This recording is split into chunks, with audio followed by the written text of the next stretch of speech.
오늘 함께 읽은 본문이 좀 긴 것 같지만 두 단락으로 나눌 수 있습니다. 첫 번째 단락은 27절부터 31절까지고요. 두 번째 단락은 32절부터 44절까지 이렇게 나눌 수 있습니다. 우리는 또 이 두 단락을 두 문장으로 요약해 볼 수 있는데요. 첫 번째 단락은 군병들이 예수를 희롱하다입니다. 두 번째 단락은 십자가에 못 박히시다입니다. 그래서 오늘 본문은 예수님께서 군병들에게 희롱당하시고 십자가에 못 박힌 사건에 대한 이야기입니다. 오늘 사건 역시 예수님께서 돌아가신 금요일 그 하루 동안에 일어난 일들입니다. 저는 오늘 본문에 대한 말씀을 준비하면서 큰아들과 함께 패션 오브 크라이스트라는 영화를 한 번 더 보게 되었습니다. 다시 봐도 너무 감동이 되었습니다. 미국의 유명한 영화 배우인 멜 깁슨이 감독한 영화인데 정말 성경대로 말씀대로 사실대로 잘 만들었다는 그런 생각이 들었습니다. 근데 이 영화를 보다가 저희 아들이 이러는 겁니다. 아빠 이거 우리 1년에 한 번씩 보자, 매년 보자 그러는 겁니다. 그래서 제가 왜? 그랬더니 아빠 이거 보면 죄를 지으면 안 될 것 같아. 그러다가 금방 말을 바꿉니다. 죄를 덜 지을 것 같아. 예수님이 저렇게 당하시는 걸 보니까 저렇게 당하신 건 다 우리 죄 때문이잖아. 만약 예수님이 안 계셨다면 우리가 저걸 다 당해야 되잖아. 이러는 겁니다. 우리는 지금 고난주간을 보내고 있습니다.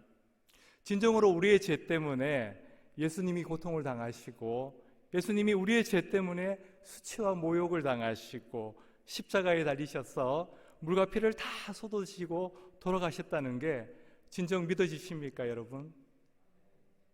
예수님이 지신 그 십자가가 바로 우리가 져야 할 십자가임이 믿어지십니까? 예수님이 매달리셨던 그 십자가가 우리가 매달려야 할 십자가임이 여러분 정말 믿어지십니까? 그렇다면 그 십자가를 생각하면서 오늘 본문을 통해 우리에게 주시는 하나님의 뜻을 우리 함께 찾아가도록 하겠습니다. 27절 본문으로 들어가기 전에 먼저 우리 한번 26절을 살펴보도록 하겠습니다. 이에 바라바는 그들에게 놓아주고 예수는 채찍질하고 십자가에 못 박히게 넘겨주니라. 예수님은 십자가형에 처해지기 전에 심한 채찍질을 당하셨습니다.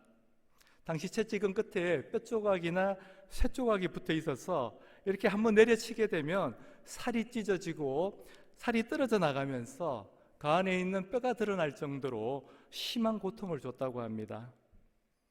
바울이 자신이 받은 고난을 이야기하면서 말한 40에 하나 감한 매가 바로 그 채찍질이었습니다. 왜 40에 하나 감한 매라고 했느냐 하면 40대보다 더 때리면 죽을지도 모르기 때문에 그랬던 것입니다. 우리 신명기에도 나와 있지만 유대인들은 40대 이상 때리는 것을 율법으로 금지했습니다. 그것은 형제를 천히 여기는 것으로 그렇게 생각했던 것입니다. 인명을 경시하는 것이라는 것입니다. 아무리 죄인이지만 그렇게까지 해서는 안 된다는 것이었습니다. 그러나 로마법은 달랐습니다. 그런 제한이 없었습니다. 그래서 많은 죄수들이 십자가형을 당하기 전에 이 채찍질로 목숨을 잃었다고 합니다.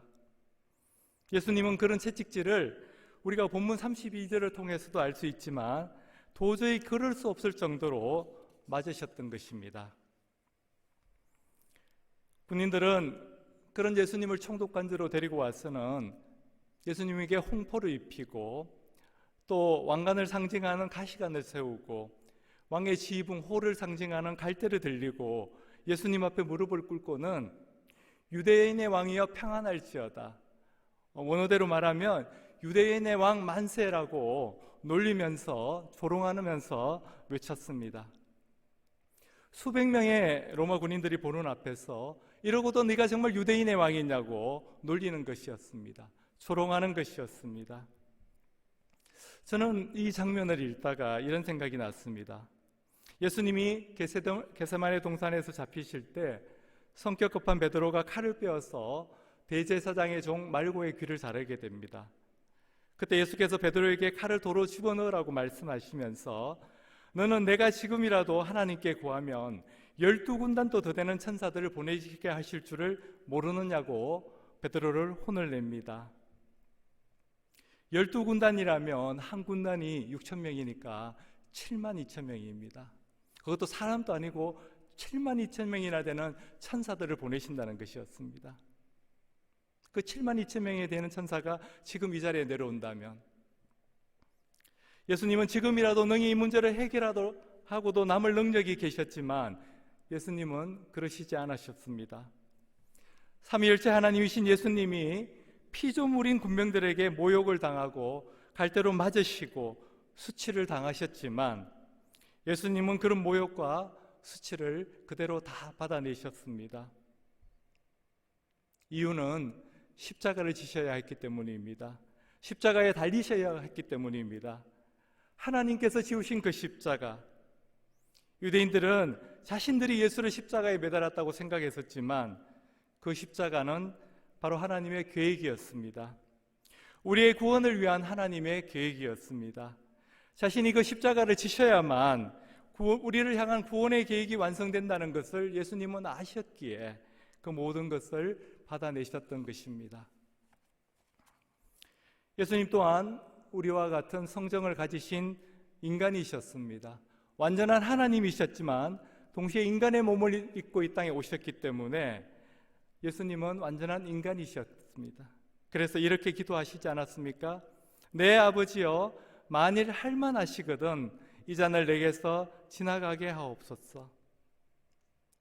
아버지, 하실 수만 있다면 제가 이 십자가 안 지면 안 될까요?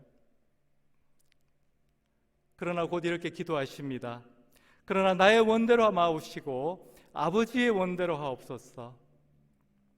그것은 바로 예수님의 자기 부인이었습니다. 내 뜻을 꺾고 아버지의 뜻에 순종하는 것이었습니다. 빌립보서 2장 6절에서 8절에 이렇게 말씀합니다. 그는 근본 하나님의 본체시나 하나님과 동등됨을 취할 것으로 여기지 아니하시고 오히려 자기를 비워 종의 형체를 가지사 사람들과 같이 되셨고 사람의 모양으로 나타나사 자기를 낮추시고 죽기까지 복종하셨으니 곧 십자가에 죽으심이라. 죽기까지 복종하셨으니 곧 십자가에 죽으심이라. 사도 바울은 순종이라는 단어로도 부족했던지 복종이라는 표현을 쓰고 있습니다. 예수님의 이 복종이 없었다면, 예수님의 이 자기 부인이 없었다면 우리는 구원받지 못했을 것입니다. 그래서 우리의 구원은 전적으로 하나님의 은혜요 예수님의 보혈의 공로일 뿐입니다.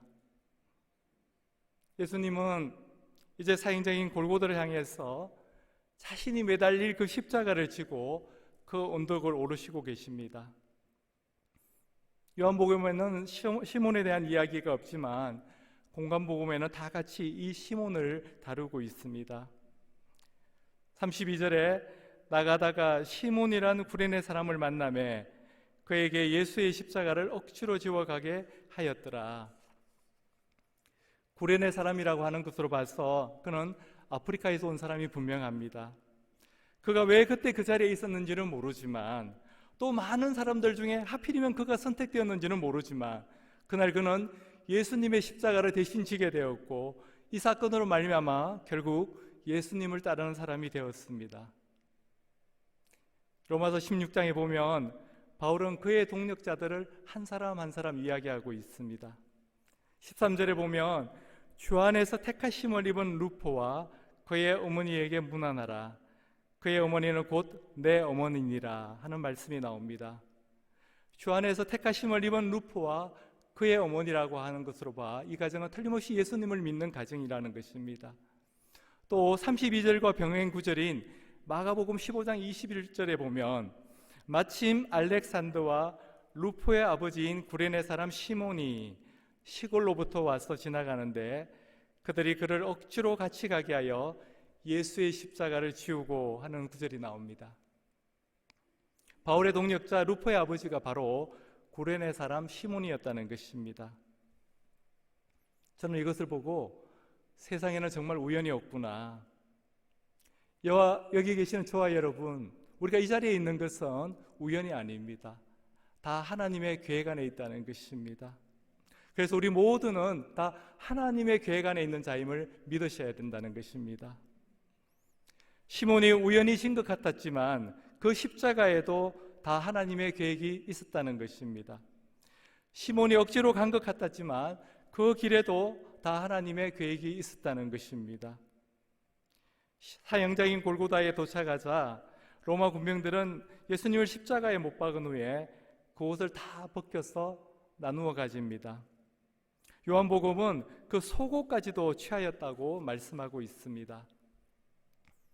우리가 아는 것처럼 그 어느 정도 가려진 상태로 예수님이 십자가에 매달리신 것이 아니라 완전히 벌거벗겨진 상태로 십자가에 매달리셨다는 것입니다.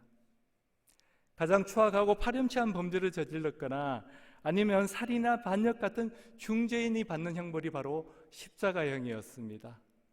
그래서 십자가형을 받는 것 그 자체만으로도 수치요 치욕인데 예수님은 죄가 없으신데도 불구하고 벌거벗겨진 채로 그 십자가에 달리셔야만 했습니다. 어쩌면 마태는 그것이 너무 마음이 아프고 안타까워서 35절에 단 한 줄로 그들이 예수를 십자가에 못 박은 후에 그 옷을 제비 뽑아 나누고라고 한 줄로 짧게 기록했는지도 모릅니다. 그 십자가 위에 머리 위에 제패를 붙이는 것조차도 요한복음의 기록을 보면 대제사장들은 빌라도에게 유대인의 왕이라고 쓰지 말고 자칭 유대인의 왕이라고 쓰라고 항의를 합니다. 그러나 빌라도는 그것을 거부합니다. 그리고 대답하기를 내가 쓸 것을 썼다, 내가 맞게 썼다고 그렇게 이야기합니다. 고통받으시는 십자가 위에 계신 예수님을 향하여 십자가 아래에서는 대제사장들과 서기관들과 장로들이 여전히 비난과 조롱을 퍼붓고 있습니다. 네가 이 성전을 헐고 사흘 만에 짓겠다고? 네가 정말 하나님의 아들이거든 지금이라도 내려와 봐라. 그러면 우리가 믿겠다고 조롱을 합니다. 그러나 예수님은 이 모든 것이 하나님의 계획임을 아시기에 묵묵히 그 모든 것을 받아들이십니다. 오늘 주님께서 지신 그 십자가를 통해서 우리에게 무엇을 말씀하고 계십니까? 우리는 주님이 지신 이 십자가를 통해서 무엇을 깨달을 수가 있습니까? 주님은 12제자를 부르시면서 이렇게 말씀하셨습니다. 마태복음 10장 38절입니다. 또 자기 십자가를 지고 나를 따르지 않는 자도 내게 합당하지 아니하리라. 자기 십자가를 지고 나를 따르지 않는 사람은, 자기 십자가를 지고 나를 따르지 않는 제자는 내 제자가 아니라는 것입니다. 예수를 믿는 사람이 아니라는 것입니다.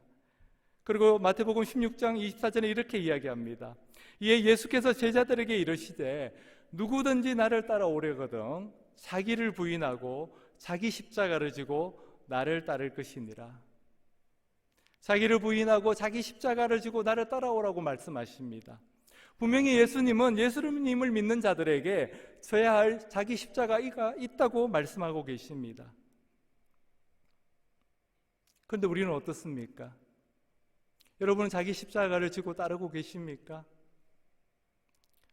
남의 십자가가 아니고 자기 십자가라고 주님은 말씀하고 계십니다. 다른 사람이 져줄 수 없다는 것입니다. 그 십자가가 무엇이라고 생각하십니까? 저는 제자들의 모습을 통해서 그 십자가가 무엇인지 알아보도록 하겠습니다. 요한복음 21장에 보면 부활하신 예수님이 고기 잡으러 간 제자들에게 찾아오십니다. 베드로와 제자들이 밤이 새도록 고기를 잡았지만 한 마리도 잡지 못했는데 그때 주님이 제자들에게 찾아오십니다. 그리고 물으십니다. 너희에게 고기가 있느냐? 고기가 없습니다. 빈 그물이었습니다. 밤이 새도록 수고했지만 빈 그물이었습니다. 그러나 곧 그 빈 그물은 고기가 가득 찬 그물로 바뀌게 됩니다. 어떻게 빈 그물이 갑자기 큰 물고기들로 가득 찬 그물이 되었을까요? 그것은 바로 내가 죽었기 때문입니다. 내가 죽으면 빈 거물 같은 내 인생이 가득 찬 거물 같은 인생으로 바뀐다는 것입니다. 갈릴리로 고기 잡으러 간 베드로를 비롯한 그 7명의 제자들은 모두가 다 전직 어부였습니다.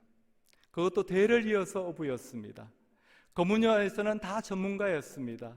그런 그들에게 비전문가인 예수님이 거물을 배 오른편에 던지라고 말씀하셨습니다. 그들은 예수님의 말을 순종하기가 쉽지 않았을 것입니다. 더 쉽지 않았던 것은 베드로가 예수님으로부터 그 말을 들었을 때 바닷가에 계신 그분이 예수님인 줄 몰랐다는 것입니다. 21장 6절은 이렇게 말합니다. 거물을 배 오른편에 던지라, 그리하면 잡으리라 하시니 이에 던졌더니 물고기가 많아 거물을 들 수 없더라. 이에 던졌더니, 저는 이 한 구절 속에서 제자들의 자기 부인의 모습을 볼 수 있습니다. 제자들의 자아가 깨어지는 모습을 볼 수 있었습니다. 근데 우리는 어떻습니까? 늘 내가 전문가인데, 내가 그거는 남보다 더 잘 아는데, 내가 신앙생활 몇 년인데, 내가 우리 교회에 언제부터 나왔는데, 내가 인생을 살아도 얼마나 더 살았는데, 우리는 늘 우리 인생 가운데 내가를 반복하고 있지는 않습니까? 이만큼 자기 부인, 내가 죽는다는 것은 결코 쉬운 것이 아닙니다. 우리는 보통 내가 져야 할 십자가라고 한다면 나를 가장 힘들게 하는 사람이라고 말합니다. 남편들은 내 아내가 나의 십자가라고 이야기합니다. 아내들은 내 남편이 나의 십자가라고 이야기합니다. 부부 사이가 그래도 괜찮은 분들은 내 아들, 내 딸이 나의 십자가라고 이야기합니다. 어떤 분들은 내 형제 자매가, 내 부모가 나의 십자가라고 이야기합니다. 어떤 사람들은 내가 직장에 다니는데 직장에서 나를 괴롭히는 그 사람이 나의 십자가라고 이야기합니다. 믿음의 공동체에서 나를 힘들게 하는 그 사람이 나의 십자가라고 이야기합니다. 그러나 나의 십자가는 나를 힘들게 하는 사람이 아니고 바로 나이입니다. 나를 부인하는 것이 바로 내가 져야 할 나의 십자가라는 것입니다. 우리의 가정이 화목하지 않으십니까? 부부간에 문제가 있습니까? 직장에서 인간관계에 문제가 있습니까? 아무리 기도해도 그것이 풀리지 않다면, 해결되지 않는다면 그것은 바로 내가 아직 죽지 않았어입니다. 유기수 목사님이 지으신 나는 죽고 예수로 사는 사람이라는 책에 보니까 재미있는 글이 있어서 읽어드리도록 하겠습니다. 만일 우리 가정에 예수님이 함께 계시다고 느껴지지 않는다면 그 이유는 하나입니다. 남편과 아내가 서로 죽지 않았어입니다. 남편이 죽으면 아내가 예수님을 만납니다. 그 모습은 분명히 옛날 남편 그대로이지만 자아가 죽으면 그는 더 이상 예전의 남편이 아닙니다. 남편을 통해서 예수님을 만나는 것, 아내에게 그보다 더 큰 행복은 없습니다. 마찬가지로 아내가 죽으면 남편이 예수님을 만납니다.